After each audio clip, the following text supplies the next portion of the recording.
video.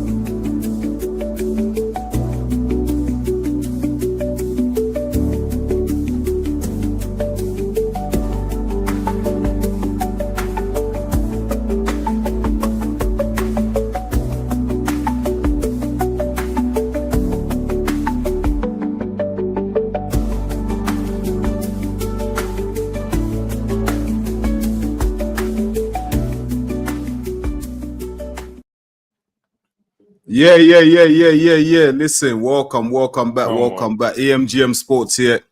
It's your boy Enzo, the realest in the game. I'm back again.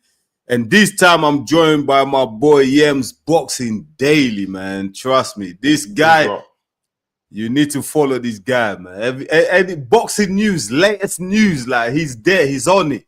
He's updating people daily. Do you know what I mean? But listen, let me not talk in your behalf, yeah. Yems, just tell the people them what you're all about, man. All right, yeah. So I just do latest news, fight predictions, post-fight analysis, just talking about things in my own opinion, and maybe the opinion that the fighters are there with as well. So yeah, now bigger. Listen, I've been watching your work, man. You've been mashing work still. You've been putting in the work, man. Especially when it comes to just break. Whenever there's a breaking news, yeah, you're on it. Bam, you're on them breaking news quickly, bro. I don't know how you do it, man. Yeah. Tell the people them as well where they can. That's what.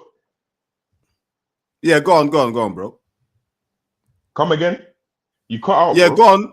Now, go on. I was just saying, tell the people them where they can find you as well, innit? Find your content and stuff like that before we get started. Okay, so yeah, the main social media I'm using at the moment is TikTok. So you can type up Yems Boxing Daily on TikTok and you'll find me there. Or you can type up the same on YouTube and you'll find me there as well. Not as active on YouTube, but I'm gonna get active on YouTube. Post the TikToks on there, and I'll try to do long form as well in the near future. Yeah, nice. Listen, yeah, let me just tell the people, Yems is in Nigeria right now, yeah. So, you live in the UK, Yems? Yeah, originally, yeah. Yeah, you live in the UK. You're in Nigeria for holiday and that. Okay. Yeah.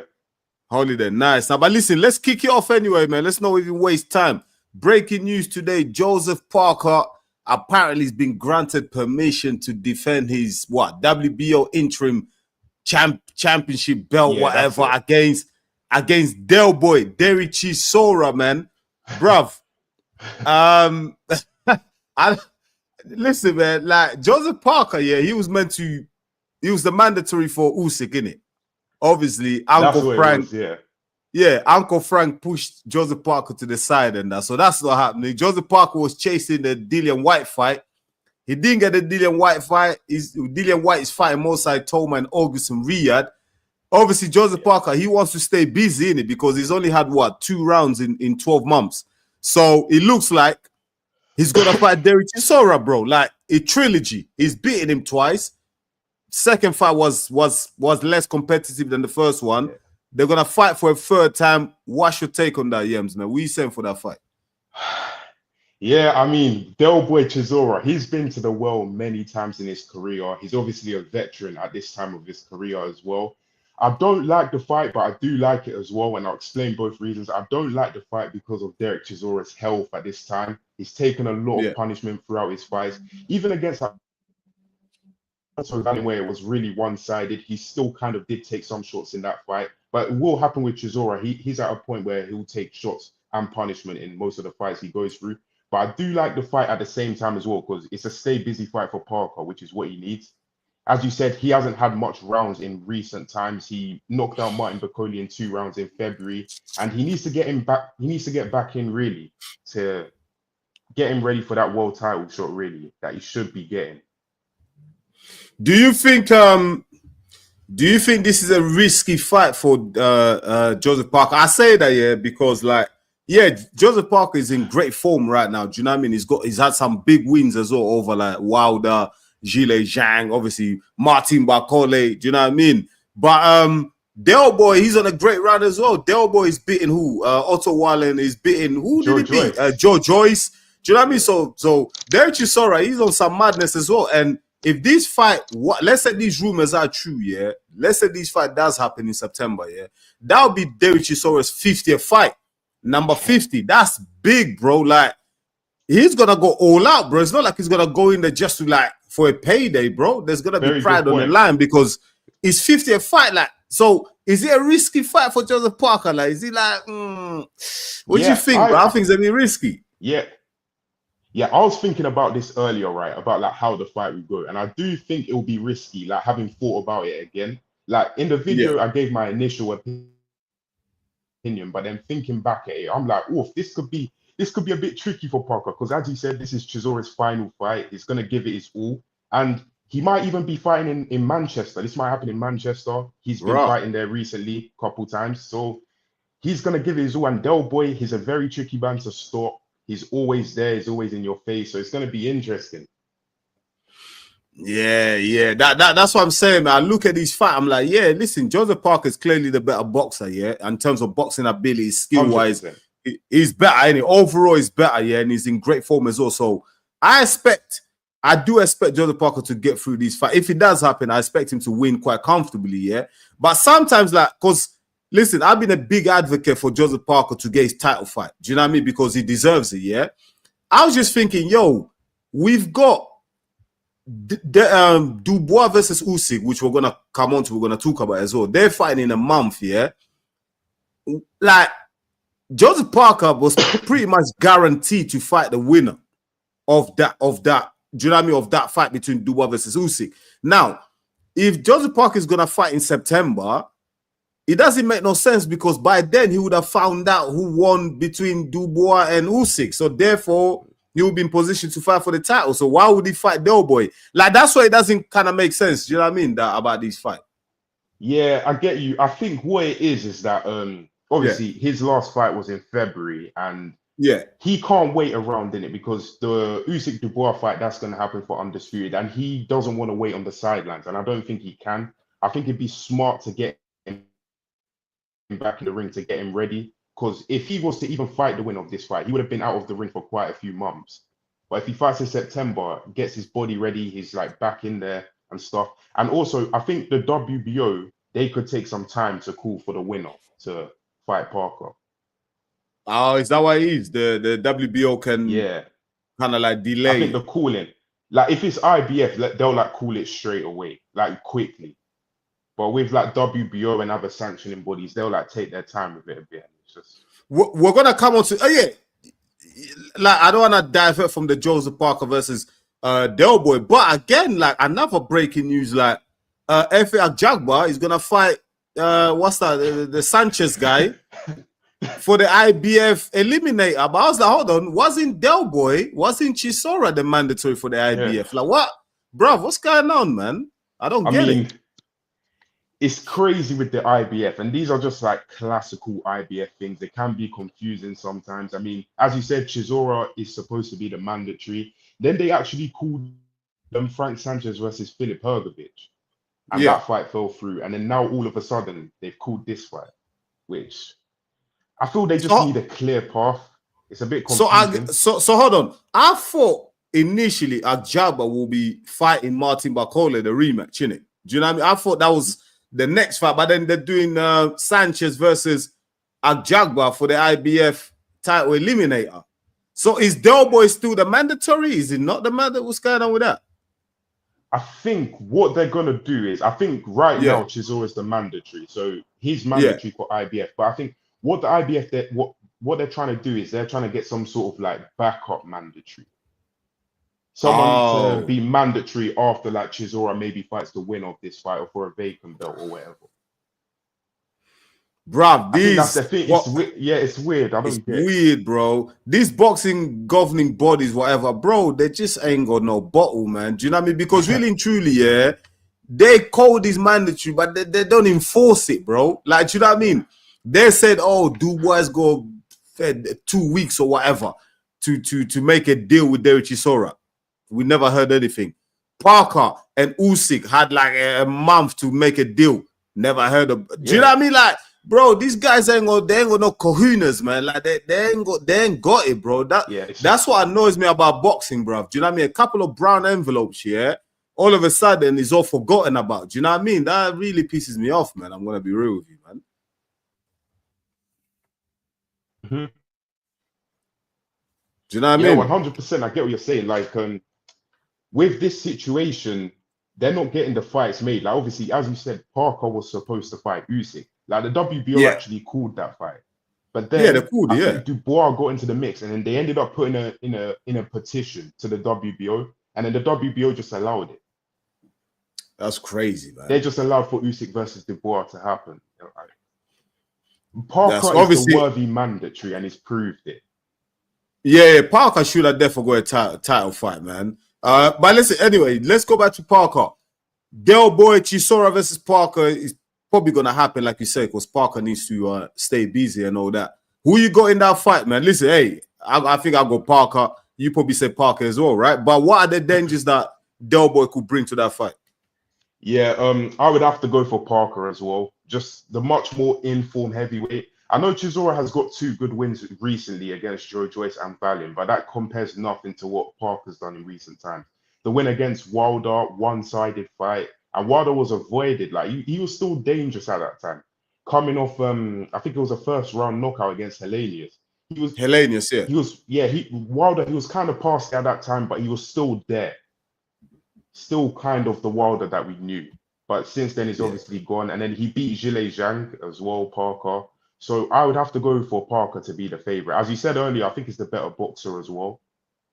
Yeah. So basically, there could be a sorry, not to cut you off. There could be a situation where next month we see Usyk versus Dubois, and then we know whether Dubois, Usyk wins, whoever wins, we know who the winner is. We've got an undisputed champion, and then Joseph Parker knows, right, I'm next in line, and then he's next in line, right? But then he takes a fight in September where it's not just a risk of losing, but then again, not just losing, right? Risk of injury as well, bro. Don't forget, because if he goes in there, let's say wins, but he tears a bicep, or he rolls his shoulder, or he knees whatever happens, then he needs surgery. All of a sudden, you're out of the picture for a year. Bruv, Caballero all of a sudden steps in. He's next in line. Yeah. You miss out on the opportunity, bro. That's why, for me, I'm against Parker taking this fight. Not because I think he's going to lose. I know he's going to win it, but there's so many risks, like injuries or anything like that, or a bad cut, like your man said. Do you know what I mean? Or a bad cut or something like that. It's risky, man. It's risky. I don't know what you think about that. It's risky, man. Yeah, 100%. I mean, in this position that he's in, WBO mandatory, he could become a 2-time heavyweight champion, could become world champion once again. He's right there, but if something messes up at this moment, then it's going to be really painful for him. He's been training his ass off in the gym as well. Excuse my language, but he's been training extremely hard in the gym, and And don't forget, you got man like not just Caballero, you got the likes of Fabio Wardley. All them guys are starting to line up for them titles, man. Yeah, do you know what I mean? You don't want to slip up. Like you got Wardley, you got Lawrence Akoli talking all that shit. You got Moses Saitoma. Listen, Moses Saitoma, the way Frank Warren is lining this kid up, I reckon Moses Saitoma gets a title shot March 2025. Yeah, I think, or 2026, you mean? 2026, sorry, March 2026. Yeah, I think Itoma is heading towards that direction. I mean, obviously he's got to get past Dillian White, which many people are rubbing Dillian White off, and I'm not really understanding that. I mean, Dillian White, like, he is way past it. We saw that against Ebenezer Tete, and we kind of saw it against Christian Hammer as well. But if Dillian White comes in really good shape in this fight and mentality-wise is ready, I think this could be a really good test for Itoma. Bro, I'm not counting out. Trust me, bro. I'm not counting out Dillian White, bro. I know a lot of people are saying it, but I even dropped a video on that. I said, we haven't seen no one take Mosai Toma to the trenches. Do you know what I mean? We haven't seen Mosai Toma like really troubled. He's hardly broke a sweat in his fights. He's knocking everyone out. He's looking slick. But Dillian White is one of them guys, Not only is he like a household name in the heavyweight boxing, but he's got pride as well, bro. Like, he's got pride in it. So he's gonna go in there and say, you know what? All these guys are like they're talking shit that what this kid is 20 years old, just gonna go in there and just gonna spark me out. All right, let's see about that. Like if Dillian White, if this fight is not just about the bag, yeah. Like if Dillian White is not thinking, oh yeah, I'm getting a bag, big money, my bank account is gonna be fat. If he's actually thinking, you know what, I'm on my way out, but I'm gonna go out with a bang, yeah. Let me smoke this kid. Bro, we can see a competitive fight. Because what happens if the fight goes past the 5th round, the 6th round? Yeah. That Dillian White experience will come into play. Because Mosai Toma, he's good, he's talented. We know, we see the skills is there on display. But bro, he hasn't been in deep waters yet. And Dillian White is gonna. I hope Dillian White takes him to deep water, bro. Yeah, I perfectly agree with you. Like in the career of Moses Atoma so far, it's been perfect. First round knockout of Dempsey McKean. Even before that, he was just beating the journeyman in pretty easy fashion. There's been no one that's really tested him yet. But Dillian White is the first one who is fighting, who's got high experience, actual good knockout power as well. And he's been at world level a couple of times, numerous times maybe even. So hopefully, I'm hoping Dillian White can bring out his best in this fight because that's what will make it the test. Yeah, I'm the same as well, man. I really hope, yeah. Like what I don't want to see, yeah, because obviously we're asking a lot of questions of Mosai Toma, like how good is this kid? Like how strong is his chin? Can he take a punch? Yeah. All these questions that us boxing fans are asking, I really want to see answered in the fight against Dillian White. The last thing I want to see is Moses Saitoma go in there with Dillian White and spark him out in round 2. That'll be a waste of time, bro. I want to see Dillian White use all the dark arts, like elbow my man, like punch him in the nuts. Like I'm sorry, bro. Make it a hard fight, yeah, bro. Like I'm sorry, like I want Moses Saitoma to suffer in that fight. I understand. Like just to, do you know what I mean? Because we want to build this kid up, like toughen him up, man. Because when he gets to that championship level, we don't want him to freeze. We want him to get battle ready before he fights for the. You know what I mean? Yeah, I mean, yeah, I fully get what you're saying. I think this is the time we need to see Atoma tested because he's been blowing through these guys recently, and he has been looking like the next big thing. To be fair, but what I question is Dillian White the guy that's gonna get the hard time out of Moses Atoma? Is he really going to test him like that? That's my question. Because I do also think that Moses Atoma does have the ability to end this fight early. I think with the speed difference, the youth, the athleticism, I think if he catches White with a good shot as well early on, like that could be lights out. That's the thing, isn't it? And Dillian White, he's never been able to deal with the uppercut. The amount of time he's been caught with the uppercut, man. Do you know what I mean? Joshua got him with the uppercut. I think Povetkin, I think Fury got him with the uppercut. It's like, bro, what is wrong with you and uppercuts, man? That's what I'm saying. Like Dillian White, like it's just oh my God. It's like you don't train for it, bro. That's your Achilles heels, and you don't even bother training to defend it, bro. Like he's there all night long for Dillian White, bro. Do you know what I mean? Yeah, I mean, that is Dillian White's main problem. Is trying to deal with that uppercut because most of the time he's getting knocked out by it, and at times as well he's not seeing it coming. Yeah, and it's just such a clean shot every single time that lands on him. That uppercut against Joshua, very clean. Against Povetkin, against Fury, like it keeps landing clean every single time and giving him trouble as well. Yeah, let's read a few of the chats here. You got Jab Jono here. Thanks for coming on the live, man. Big him up, my guy. He said if Parker isn't fighting Caballero or for a title, we shouldn't take it. Exactly, innit? Just what I've been saying. Like it's risky, innit? Not because of a loss, but just because of injury and stuff like that. Do you know what I mean? That's exactly what me and you just said as well. Like so, I agree with Jab Jono on that, man. You know what I mean? Well, so yeah, Parker. We're fighting Caballero.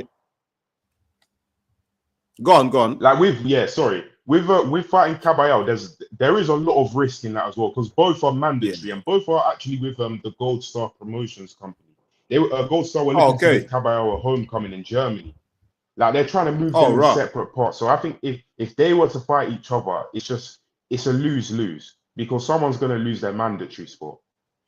That's exactly what I've been saying. Every time I drop a video, I'm talking about Parker Caballero. I always say, people say to me, no, Parker fight Caballero. I'm like, nah, bro. Because, listen, we need to look at the strategic game that Frank Warren is playing. I'll call him Uncle Frank.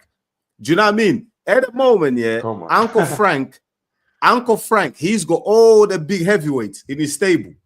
They're all with Uncle Frank. So Uncle Frank is trying to keep all the belts, bro. So if you get Joseph Parker and Caballero to fight each other, they just eliminate each other, bro. Do you know what I mean? Yeah, that's what it is. Someone's going to lose their mandatory spot, man. And they've both worked really hard to get there. And have both had incredible wins to get there as well. So you don't just want to lose it like that, man. Nah, if we're going to see Caballero versus Parker, yeah, if we're going to see Caballero versus Parker, it's going to have to be for a title fight. 100%. Ain't it? That's the only 100%. Way, man. But listen, let's move on from this Parker Chisora. We already know it might happen, it might not. But from what we've heard, Joseph Parker, he's got the green light to defend his WBO interim title against Del Boy Derek Chisora. The fight probably takes place in September because obviously Joseph Parker's trying to get some rounds, but we still need to hear from Del Boy as well. Chisora might not even want to take the fight, so it might not happen. I hope it doesn't happen, but it's probably going to happen. Parker needs the rounds. Chisora is going to get the bag, so we know how boxing money talks. Yeah. That might happen. But listen, let's move on. Daniel Dubois, Usyk, undisputed king of the heavyweight division. We're a month out, exactly a month out. Today's the 19th of June. Fight takes place the 19th of July at Wembley. You know what I mean? In front of 80,000. Crazy. Rematch. Daniel Dubois took the knee last time. Do you know what I mean? He got TKO'd. Yems, man. Without giving too much away, because we're still a bit far from the fight. Me and you are gonna come back. We're gonna do a fight breakdown. We're gonna talk tactics, but just give people a little insight, yeah? Like, what can Daniel Dubois really do different this time that'll get him the victory against Alexander Usyk? Yeah.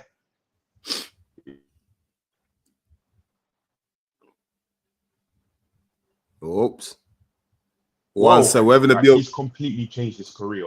Since that loss to Usyk, they've been training, and then that Jamel... Sorry, Yems. Miller fight came up. He ended up beating him. Yeah. Then Pergovic fight came up, he beat him, and then lastly the AJ fight came up and he beat him as well. So he's beaten 3 good contenders in a row, and heading into this Usyk fight, that's literally perfect preparation. I think what he needs to do though is he needs to lay it on Usyk, because he's not going to be able to outbox him. He can't box with him. He has to put it on him. And I know with Usyk, we've said this many times as well. We've said it with the Joshua. We said about Usyk with every fighter. Fight, etc. Even Del Boy. But that's the way he's going to have to beat him. I see that's the only way. He has to. Yeah. Yo, Yems, can you hear me? I feel like AJ has the right hand, but yeah. Yeah, go on. Carry on, bro. Yeah, I got you, bro. Yeah, go on. Yeah, I feel... what the difference could be in this fight, and if Dubois wins this fight, what we could see him winning the fight from is his confidence, because confidence is at an all-time high, and it's changing him mentally. You're seeing him talk better as well. He's like more in the media. He's finding himself more, and I feel that link up with Don Charles has really helped him as well. Is it Don Charles that made all these changes? Who was in Dubois' corner from the first Usyk fight? Was it Don Charles? Yeah, it was him as well. I think what happened, they changed. They learned from that fight, and then after that fight, they had the Jerome Miller fight. Yeah, and Dubois was a bit of an underdog in that fight. Yeah, he was. Yeah, against Miller. Yeah, against Baby Miller was the underdog. Yeah. He was quite a heavy underdog in that, wasn't he? Yeah. He was the underdog, yeah, because Miller was a big lump, innit? Everyone thought he was just going to come in there and knock out Dubois. But listen, I hear what you said about Dubois and the confidence and everything like that. That could, like, push him into getting that victory, yeah? On the other side, yeah, Alexander Usyk is 39 years old, yeah? Do you know what I mean? Against Fury in the second fight, I feel like he boxed brilliantly. He boxed well and he got the win. His gas tank was, again, great, even at his age. But What have you seen? What like do you see any a slight decline on Usyk's side? Have you noticed any weaknesses as he gets a little bit older, like that can maybe Daniel Dubois can exploit in the fight? I would say not really, because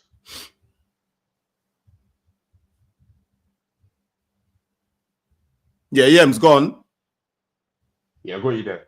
I think to be honest, I can't see any weaknesses in Usyk apart from maybe the age that you mentioned.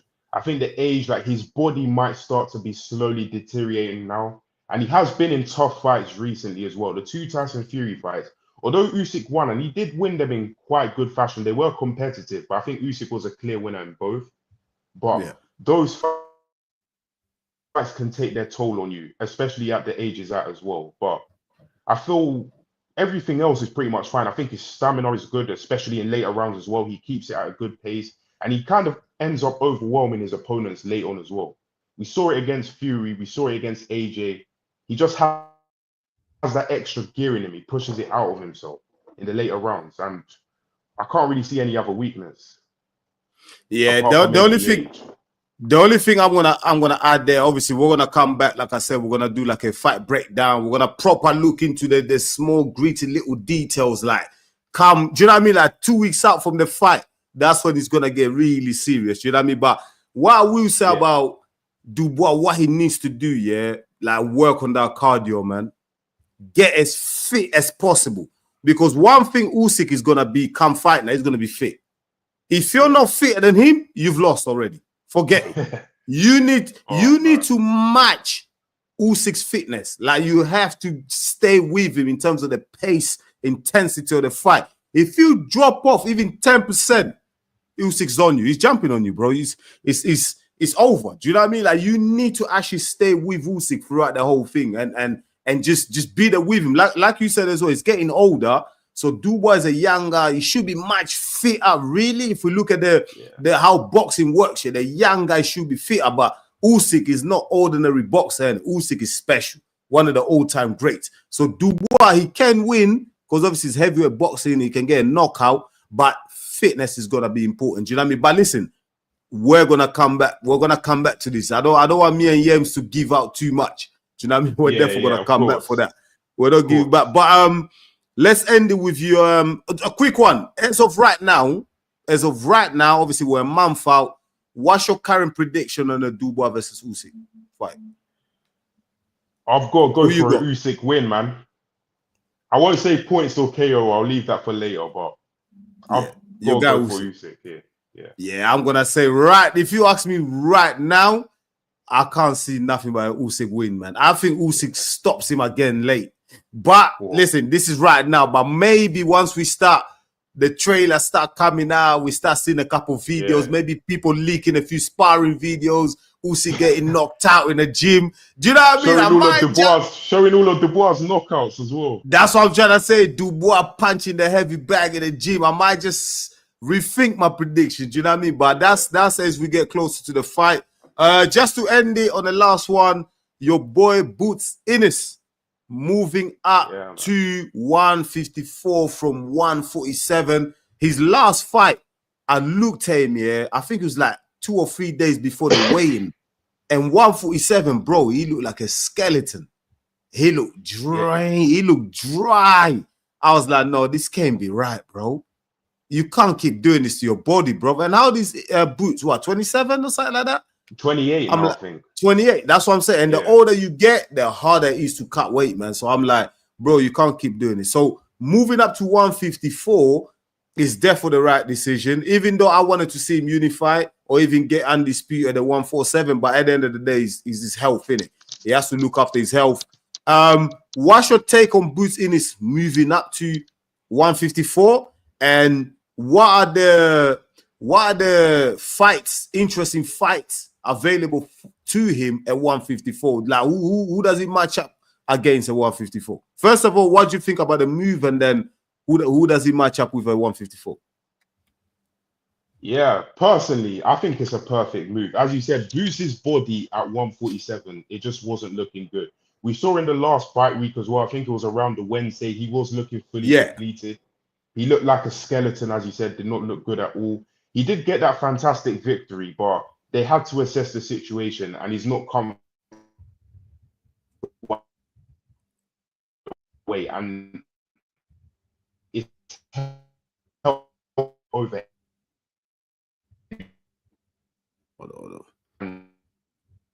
Hold on, Yams is just having some connection trouble why here. he's moved up. I think they had to talk on the table. Another point to mention him, a really good deal. He didn't want to fight Boots. Stanionis ended up fighting him, but Boots' situation with the champions, like him becoming undisputed, it wasn't really looking likely. So I just feel 154 will actually have more opportunities for him as well. That's what I think. You've got the likes of Virgil Ortiz up there, they're 154. Yeah. Yeah,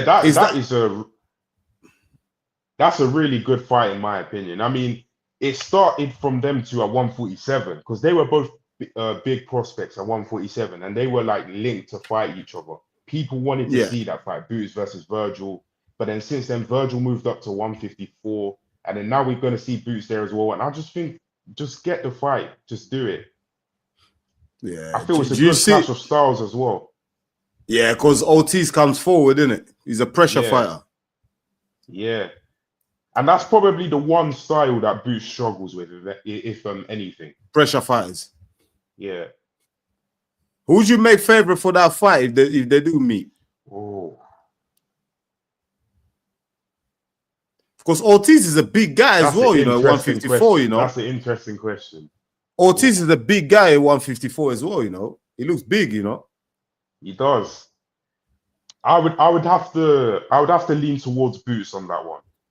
I think that Boots, he's gonna show more to his game at 154. His body's gonna be more fueled. He's gonna be more powerful, and with the ability, the skill set he's got, I just feel would be able to beat Virgil Ortiz in my opinion.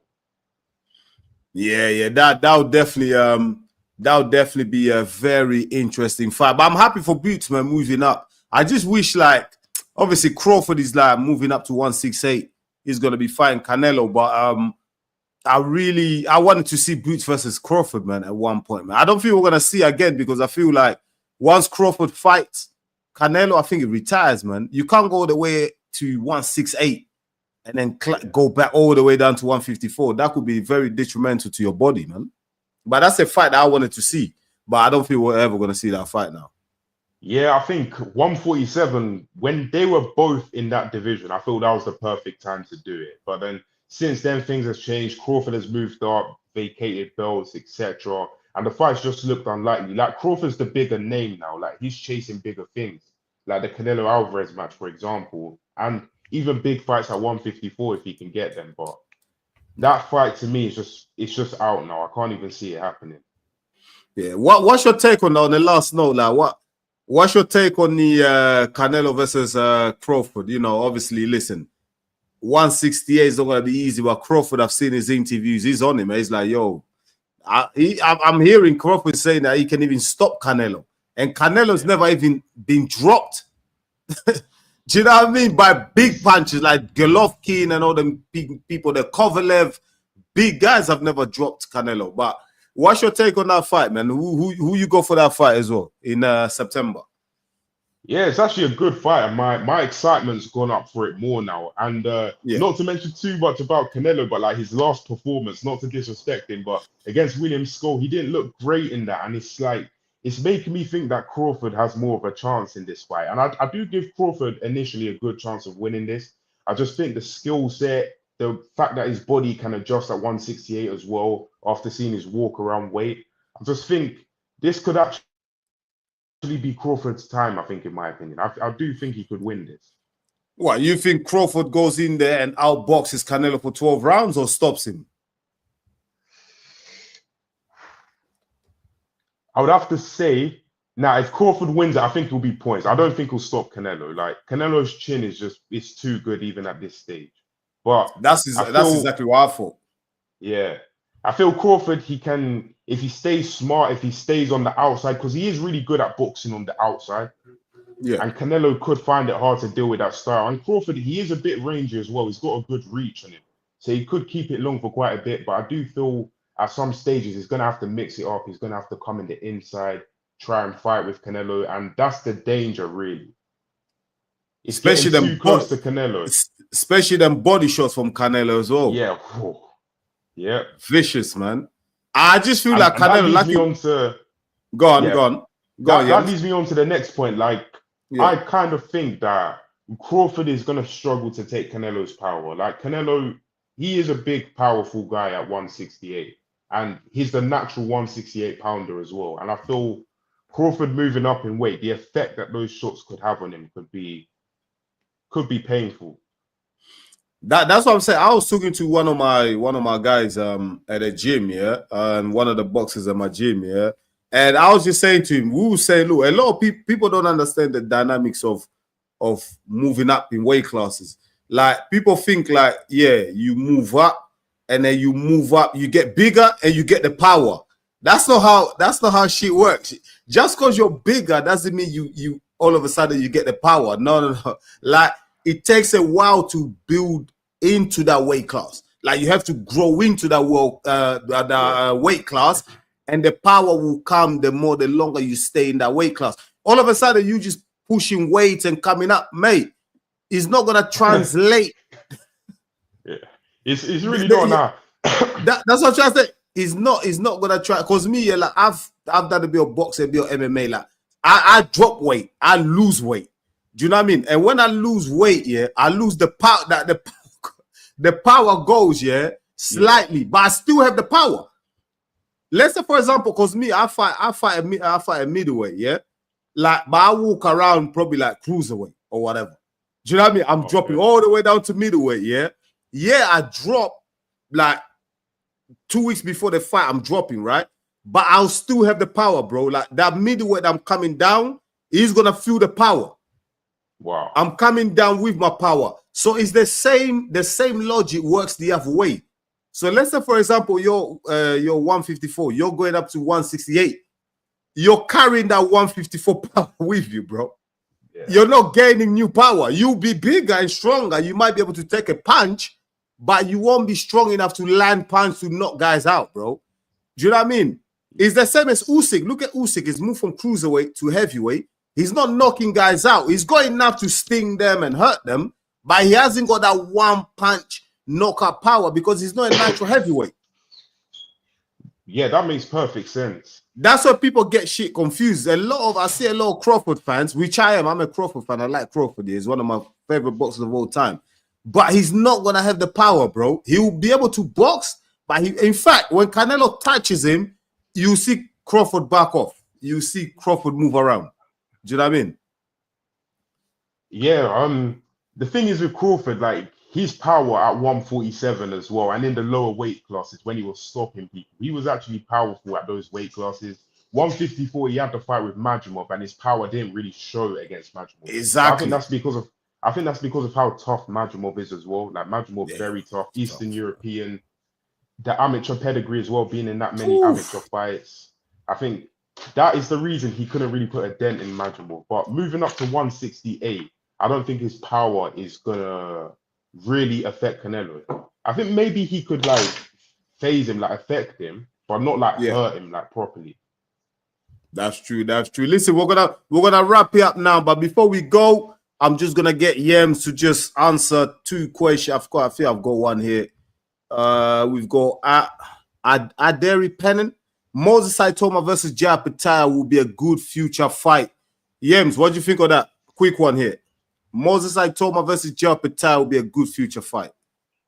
Yeah, I mean, that would be a really good fight in my opinion. Like, Jai Pattaya, he's destroying everyone at cruiserweight right now. He's looking like the best in that division, and he is kind of looking like someone who can follow that pathway of Usyk. I don't think he'll be the same as him, but they can be similar. Both at a lighter weight, both coming up, both got a good skill set. But I do feel it would be nice to see Jai Pattaya have a unification against Zerdo, or just try and become undisputed before going up to heavyweight. But that fight against Saitoma, I think it could be special.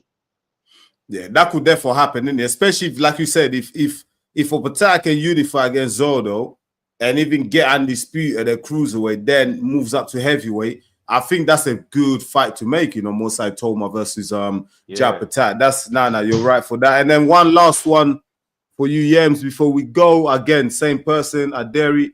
Cool. Terra Moana versus Martin Bakole will be fireworks in the near future.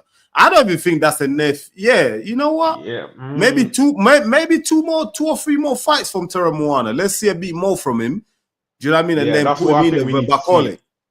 Yeah, but people love Terra Moana, man. Yeah, I mean, every fight he's looking dangerous. Like he's knocking people out in the first round, most likely. In recent times, he's been knocking people out in the first round, either first or second. He's looking really dangerous. But when you look at the competition he's fought, he hasn't really fought anybody. That is If true. we're being real. That is true. So that is true. I just want to see Terra Moana take his time, just step it up slowly each time. Like next fight should be against some tough Eastern European who we know can take a shot. That's what he needs. He needs rounds at this point right now. That's what even some of the UK guys, man. Even someone like a Richard Riakpo or someone like that, man. That would be a good test. Definitely. I don't mind like seeing one of that. the UK, like one of the UK prospects. Yeah, Or one just of the like UK a gatekeeper maybe. Someone like a Joe Joyce, even a Joe Joyce. Yeah. That could actually be a good one, Joe Joyce. Any Joe Joyce is on his way out. Put him in that game. But then Joe Joyce, he's taking so much punishment, bro. Like, I don't want to see Joe Joyce get hurt too much, man. It's like, man. Do you know what I mean? It's like, I feel I forget Joe Joyce. I said put him in there. He's gonna knock Joe Joyce out, bro. Well, I don't know, because Joe Joyce, he's experienced and he has got an engine. Like he'll be able to push him back in the fight. I'll probably have to lean towards Joyce on that one, just because of the experience, the competition, the fight he gave Hrgovic as well. Because he was in that fight. Like he lost quite clearly, but he was in the fight. That is true. Yeah, he was in there, but I think he took too many punches, man. He was blocking too many punches with his head. Do you know what I mean? and his chin's still quite solid, but Terra Moana, he is looking dangerous, and he could possibly knock Joe Joyce out. I wouldn't be surprised if he did. Bruv, them Australians, New Zealanders, they got some good fighters coming out. You know what I mean? Think about Justice Hooney. No one knew about Justice Hooney. Look at Justice Hooney, what he showed against Fabio Wardley. Obviously, unlucky, he got knocked out at the end, but he can box, bro.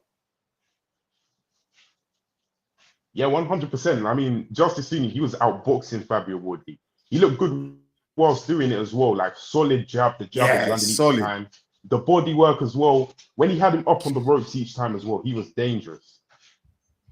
He kept hitting him with right hands, and Wardley had no answer to it. No answer, man. No answer, man. Last one, again, listen, I know I keep saying last one, but this is really the last one. No Fabio problem. Wardley, obviously, like we just touched on it, he got saved, in it. Like a punch from the gods, he got saved. Where do you see Fabio Wardley going from? Obviously, I'm saying he's been exposed. He can't box, in it. He hasn't got boxing skills. He was a white collar boxer, not amateur background. Where do you see like Fabio Wardley going? Obviously, I think he's the man that he's got an interim WBA belt, something like that, isn't it? That's it. Is it? No, gold. I think it's WBA gold. No, it's the regular interim. Interim. Yeah, that's it. Interim, yeah. So that kind of makes him kind of like a mandatory, whatever, yeah. So he can't even get a title shot next. I think he called out Joseph Parker and he called out Kabayao or something like that. I mean, how far do you think Fabio Wardley goes in the heavyweight division? Do you ever see him becoming champion? I think it's very limited, man. But he's got that punch, though. And that's all it takes in the heavyweight division, bro. Yeah, one punch. But I mean, mentioning names like Parker and Kabayao, I think he's far off that. They would both do a job on him right now if they fought next. So he's far away from that. But I think with Fabio Wardley at this point, he might have just found his level at this point. Because Justice Hooney, he was not a guy who was at world level, wasn't really known. But he was a good fighter, really good fighter. I'd known that from like the Kevin Lorena fight, etc. Seeing him early on in his career. But I feel Fabio Wardley being at world level, I don't see it. I think he could compete there, but I just don't see him doing much there. Yeah, because if Justice Hooney had a punch on him, Fabio Wardley would have got finished in the seventh round. Him out of there. He was getting tagged. The jab alone was killing him, man. Yeah, it was the lack of power for Hooney, man. Yeah, man, that was crazy. But listen up, people. Go. Yeah, go on. Yeah, I was gonna say, Last yeah, one. one more thing. I think with Wardley Yeah. as well, like I think he can compete at world level because I think the reason I say that is because I think with Wardley, it's a thing with him that his styles make fights. Like Yeah. if he has someone who is comfortable against, like maybe comes forward, but is not really a good boxer, then I think he could do well against them. But someone who's a boxer and can outbox him, I think that's going to be a struggle. But even like Wardley against Dubois, for example, like I'm not saying Wardley beats Dubois, but I think that kind of style would be more match for him because he'd be more likely to land a shot on Dubois. And if he lands On on Dubois. literally, if he lands on anyone in the heavyweight division, like he can take them out. So He's got the power, and he's Fabio Wardley the new Deontay Wilder. No boxing ability. I wouldn't say that because Deontay Wilder, he was terrifying, like absolutely terrifying. Like he was The knocking power was crazy. everybody out. Yeah, he was at one point 43 wins, 42 KOs. Like that's just ridiculous. That's crazy. That's ridiculous. And he was fighting at world level as well. Like the opponents weren't great, but he did have a world championship, and he would have had to fight contenders there. So hey, he fought Ortiz twice as well, innit? Yeah, and those ended were up good knocking fights. him out. And he was losing every single round in both fights until the knockout. What happened. That's crazy. That's boxing crazy. skill is so limited, man. Very limited, man. But he went to the Olympics though. He won a bronze medal. That's what's crazy about it. So there's some amateur background there. Yeah, that's one thing I've been confused about lately because he went to the Olympics, but we haven't seen really any boxing skill from him. We've just seen that one punch that he's got. So I'm just wondering, like, could he not is it a case that he couldn't transfer his amateur style into the pro scene? And he was relying too much on his power? I think, you know, like when you're doing the amateur thing, obviously it's mostly points based and all that. Yeah. You can win on points, whatever. But in especially heavyweight division, as soon as he made that transition to the heavyweight division, he's thinking, why am I boxing these guys when I can just knock them out? So because of that power, because he knew he possessed the power, he didn't bother with the boxing.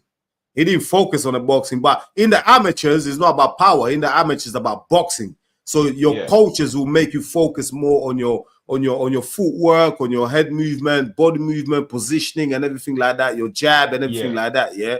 But when you move to the heavyweight, like the professional game, listen, you have me big money, baby. Like let's just get these knockouts, man. So I don't feel like his coaches really focus on his boxing.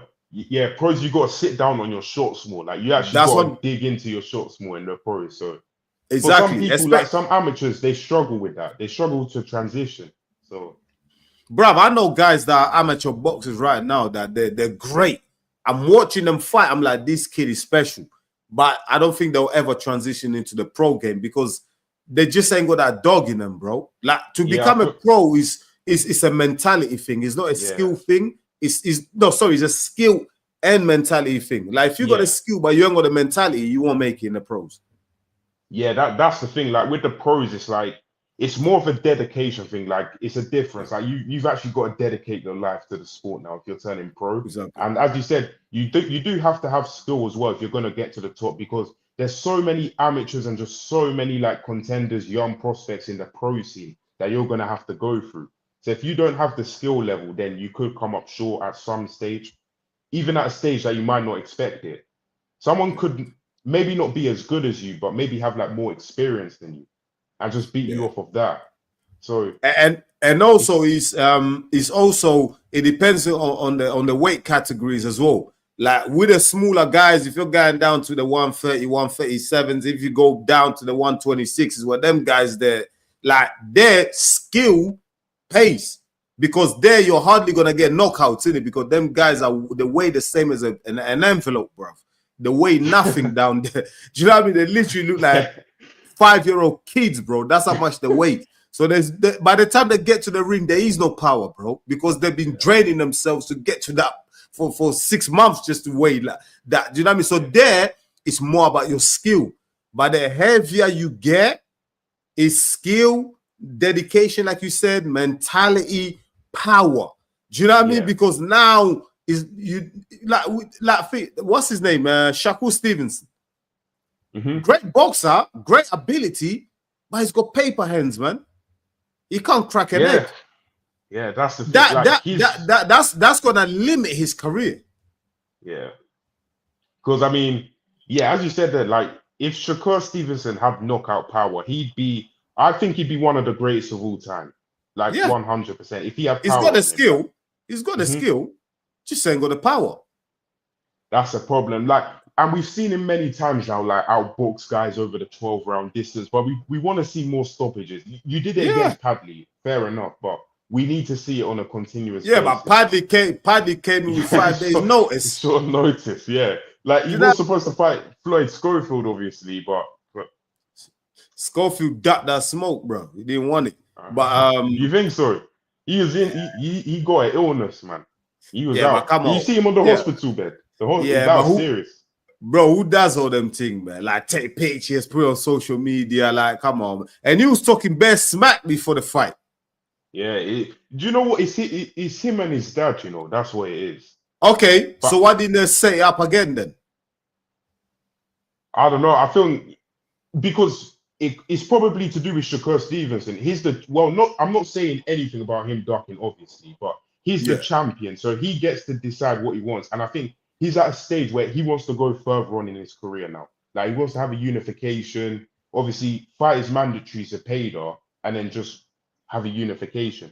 I don't feel that he would have felt the need to go back to the Schofield fight. Yeah, but that Zepeda guy, I was looking at them when they squared up to each other. Zepeda's head looked massive. I'm like, bro. I'm like, there's no Shakur Stevenson knocking this guy out, bro. He's going to have to unbox him all night long, bro. Bro, and Zepeda is saying that he's going to knock Shakur out. Do you know what? Like, I've seen a few people writing off William Zepeda, you know, and I'm not doing that. But William Zepeda, he's got so many things in his style that can cause problems to Shakur. His engine, his punch output. Like, did he get like the most punches thrown in a round one time? Is he more of a volume guy? Yeah, he's a volume guy, like overwhelming you with the volume sort of guy. Yeah. But as well, he's gonna have to close down that distance on Shakur, you know, and that in itself could be tricky. Who's the bigger guy? Who's bigger? Are they quite similar in reach and height and stuff? I think Shakur's slightly taller. Okay. But I wouldn't be surprised if Zepeda has a longer reach than. Yeah, for me, when I saw them square up to each other, it looked like that Zepeda guy was the bigger guy. Like I don't know, more wide, bigger head. Like it looked like he was even slightly taller as well. But it's gonna be an interesting fight, man. We're gonna look out for that. But listen, my people, thank you so much to everyone that tuned in. Do you know what I mean? This is just the start, the beginning. Me and Yems, listen, what I'm gonna do, I'm gonna try and get Yems on here every Thursday, man. Do you know what I mean? God willing, if everything goes right, if we're both available, I'll get Yems to come on here. We'll go on live every Thursday. So we're gonna try our best to get. Let's lock in 10 p.m. What are you saying? 10 p.m. Yeah, Thursdays? 10 p.m. Yeah, that's a good time. Yeah, we're gonna lock in 10 p.m. on a Thursday. So make sure you write that down on your diaries or whatever. Do you know what I mean? Your reminders. Me and Yems are gonna be coming on here. We're gonna be talking, like, we're gonna do a weekly recap on whatever happened in boxing, fights, news, breaking news, like everything in between. And also feel free to drop some questions. It could be anything as well. It could be boxing, it could be, you know, fitness related, whatever. Me and Yems, we got that covered. Anything else that you want to know. Listen, if you want to find Yems, he's big, man. Go on TikTok. Do you know what I mean? He's gonna tell you where to find him in a second. But he's one of the best. Trust me, when I watch this guy's content, he's seriously, like, in terms of boxing, he knows his stuff. He's one of the best when it comes to, like, just breaking news, breaking down fights. Therefore, check out Yems. You know what I mean? But listen, Yems, let the people them know again where they can find you, bro. Yeah, so Yem's Boxing Daily on TikTok. I think it'll be spelled out maybe somewhere in the YouTube video. It'll be there. I'm gonna leave his details on the description as well, so you can yeah. find it there. So yeah, Yem's Boxing Daily on TikTok and YouTube. I'm gonna try to start doing long form videos on YouTube, but I just need to find out what I'm comfortable with and just kind of get used to things. But I'll have a look at it. Yeah, bro, trust me, man. I think you like YouTube. Trust me. You just have to just jump on it. I was the same. I was doing a little short form on Instagram and that, and then one day I thought, you know what, let me just jump on YouTube. So I think like, trust me, people definitely need to see you more on YouTube, bro. Oh. You know what I mean? Doing like fight breakdowns and everything like that. They need to see you on that. I feel you're really good, bro. You know what I mean? Bro. Yeah, but listen, my people, being on, bro. I appreciate, man. Listen, people, thank you so much for watching EMGM Sports. It's me, your boy Enzo, the realest in the game. Listen, smash that like button. If you're new to the channel, please go ahead and subscribe. You're really going to help the channel to grow. We're trying to get to the top. So go ahead. It doesn't cost you anything. It's free. Subscribe, like, drop your comments. I'm going to really appreciate that. Yems, I'll see you again on Thursday, bro. Yeah, good content as well, bro. I've been watching your YouTube content recently. I really like it, man. I appreciate, bro. I appreciate that. Listen, people, we'll catch you next Thursday, man. Yeah, take care, everyone. Peace out, Take care, people. Peace out.